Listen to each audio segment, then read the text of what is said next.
ये वाला question NEET के सारे स्टूडेंट्स को देखना है। और जनरली स्टूडेंट को ये देख के समझ में नहीं आता है कि शुरू कहाँ से करना है इसको। और इसमें हमको एनर्जी स्टोर्ड निकालना है 4 माइक्रोफेराड कैपेसिटर पर, और ये वाला सर्किट दिया हुआ है। तो शुरुआत करने के लिए मैं आपको एक चीज बता देता हूँ। आप हमेशा नोड ढूंढिए। नोड मतलब एक ऐसा पॉइंट जहां पर करंट जो है वो आ रहे होंगे। तो दो नोड मुझे यहाँ पर दिख रहे हैं। एक यहाँ पर दिख रहा है, यहाँ पर करंट आ रहा है।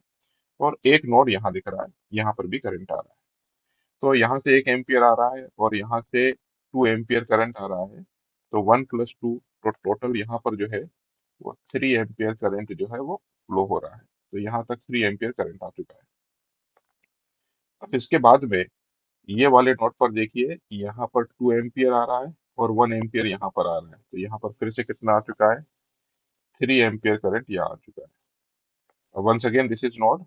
3 एम्पियर इधर आया, 3 एम्पियर इधर आया। तो यहाँ से जो है वो 6 एम्पियर जो है वो बाहर निकल जाएगा। आप ये बोल सकते हैं कि मैंने कैपेसिटर से करंट क्यों पास नहीं करवाया है। तो मैं इसके पहले कई वीडियोस में समझा चुका हूँ, जब कैपेसिटर पूरी तरीके से चार्ज है तो करंट कैपेसिटर से पास नहीं होगा। आपको कैसे पता कि ये स्टेडी स्टेट है? क्योंकि वो पूछ रहे हैं कि एनर्जी स्टोर्ड कैपेसिटर में कितना है, मतलब कैपेसिटर जो है वो पूरी तरीके से चार्ज हो चुका है। तो अब हमें एक लूप बना लेते हैं यहाँ पर ऐसे। यहाँ से हम स्टार्ट करते हैं और वापस यहीं पर आ जाते हैं। कैपेसिटर के अक्रॉस पोटेंशियल डिफरेंस में मान लेता हूँ VC है।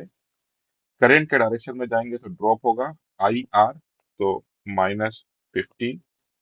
फिर हम करंट के डायरेक्शन में ही जा रहे हैं, तो फिर से ड्रॉप होगा -IR, मतलब -3।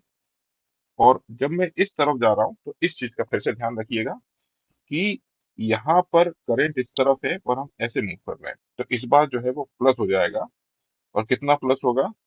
I × R, दैट इज 6 जो है वो प्लस हो जाएगा। so this will be equal to 0. So VC will come out to be 12 volt. और अगर आपको VC पता है तो आप एनर्जी स्टोर बड़े आराम से निकाल सकते हैं। Energy store will be equal to half CV², that is half C की जगह पर 4 माइक्रो मतलब 10⁻⁻6, और V² मतलब 144। तो final answer will be 288 micro joules.